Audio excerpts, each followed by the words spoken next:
एक चुड़ैल बहुत मेहनत से हर दिन बिरयानी बनाती थी।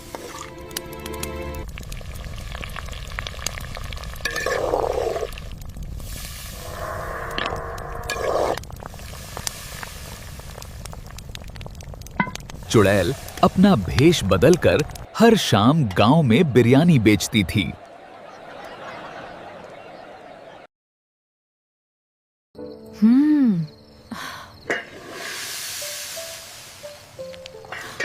बहुत अच्छी खुशबू है। आज तो मेरी बिरयानी की खुशबू पूरे गांव में फैल जाएगी। अभी अभी गर्मा गर्म बिरयानी तैयार हुई है। वाह, कितनी शानदार खुशबू है। धन्यवाद बाबूजी, फिर आइएगा। मेरे लिए भी एक प्लेट। वाह, कितनी अच्छी खुशबू है। जल्दी दीजिए गर्मा गर्म बिरयानी। सबको बिरयानी मिलेगी। आराम से आइए। उस रात गांव के बाकी दुकानदारों की दुकानें लगभग खाली रह गईं। चलो इसका पीछा करते हैं और देखते हैं ये अपनी बिरयानी में क्या डालती है। रात होने के बाद चुड़ैल फिर से अपने असली रूप में लौट आई और घर के बाहर बैठकर बिरयानी वाले बर्तन साफ करने लगी। अरे देखो, ये औरत तो चुड़ैल है। गांव वालों को बताना होगा। अब गांव वालों को पता चलेगा इसका सच। हाँ, अब देखो क्या होगा। शाम होते ही चुड़ैल ने फिर से अपना बिरयानी स्टॉल लगा लिया और ग्राहकों का इंतजार करने लगी। सच्चाई सामने आने के बाद गांव वाले गुस्से में बिरयानी वाली औरत के स्टॉल पर पहुंच गए। सबके सामने उसका असली रूप आ चुका था और गांव वालों ने गुस्से में उसे पकड़ लिया।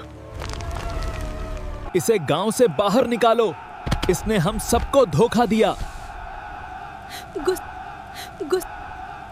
मैं ईमानदारी से तुम लोगों के साथ जी रही थी, लेकिन तुम लोगों ने मेरा अपमान किया है। अब मैं तुम लोगों को माफ नहीं करूंगी। अब तुम्हें पता चलेगा कि चुड़ैल क्या होती है। लेकिन चुड़ैल का असली रूप देखने के बाद अब कोई भी उसके हाथ की बिरयानी खाने की हिम्मत नहीं कर पा रहा था। अपमान और गुस्से से भरी चुड़ैल आखिरकार गांव छोड़कर जंगल की तरफ चली गई। देखा कैसा सबक सिखाया चुड़ैल को। धीरे धीरे गांव वाले चुड़ैल को भूलने लगे और फिर से दूसरी दुकानों से खाना खरीदने लगे। गांव वालों ने मेरा अपमान किया, मुझे गांव से भगा दिया। जंगल पहुंचकर चुड़ैल ने रो रो कर अपनी सारी बात अपनी दोस्त साया चुड़ैल को बताई। उन इंसानों ने बहुत बड़ी गलती की है। साया चुड़ैल का गुस्सा अब भयानक रूप लेने लगा था। मोहन को घर आते काफी देर हो चुकी थी कि अचानक उसके सामने वो आ गई। बिरयानी खाओगे क्या? ये लो। अचानक घना काला धुआं छा गया और मोहन और साया चुड़ैल दोनों रहस्यमयी तरीके से गायब हो गए। अगली सुबह उसी जगह मोहन की साइकिल गिरी मिली और गांव वाले परेशान होकर वहां इकट्ठा हो गए। लगता है किसी जानवर ने मोहन पर हमला किया है। सबने मोहन के गायब होने पर अफसोस जताया। रात के समय एक दंपति अपने घर के बाहर निकले और कुत्तों को खाना डाल दिया। कुत्ते भूखे होकर धीरे धीरे खाना खाने लगे। अचानक साया चुड़ैल हाथ में बिरयानी लेकर उनके सामने आ गई। अब हर गांव में कोई ना कोई गायब हो रहा था। गांव वाले बहुत परेशान थे।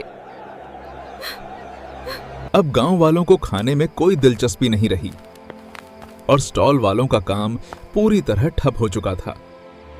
जब काम नहीं चलता था तब चुड़ैल को भगाने का प्लान कामयाब हुआ। लेकिन अब क्या हुआ?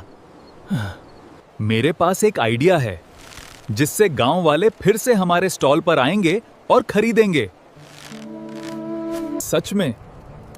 तुम मजाक तो नहीं कर रहे हो? जल्दी बताओ क्या आइडिया है। ये एक केमिकल है जिसे खाने में डालने से स्वाद और खुशबू दोनों बढ़ जाएगी।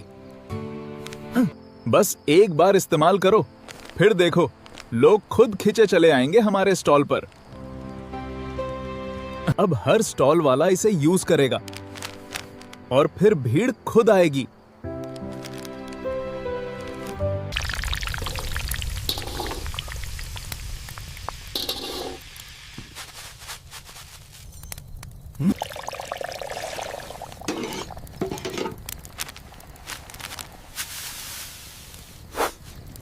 सभी स्टॉल वालों ने उस पाउडर का इस्तेमाल कर लिया। शाम होते ही सभी स्टॉल पर लोगों की भीड़ लग गई और पूरा बाजार फिर से गुलजार हो गया। आज तक इतना पैसा नहीं मिला था जितना इस पाउडर ने दिलाया। जितना ज्यादा डालेंगे उतनी ज्यादा भीड़ आएगी। कई महीनों तक गांव वाले खुशी खुशी खाते रहे और स्टॉल वालों का काम लगातार चलता रहा।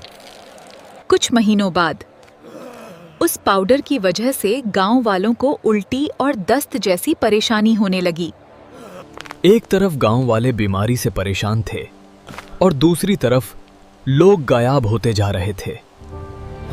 साया चुड़ैल ने खुशी खुशी गांव वालों की हालत बताई माया चुड़ैल को। अब माया चुड़ैल को गांव वालों की फिक्र होने लगी। तुम क्यों उदास हो रही हो? भूल गई कि कैसे उन गांव वालों ने तुम्हें धक्के देकर गांव से निकाल दिया था?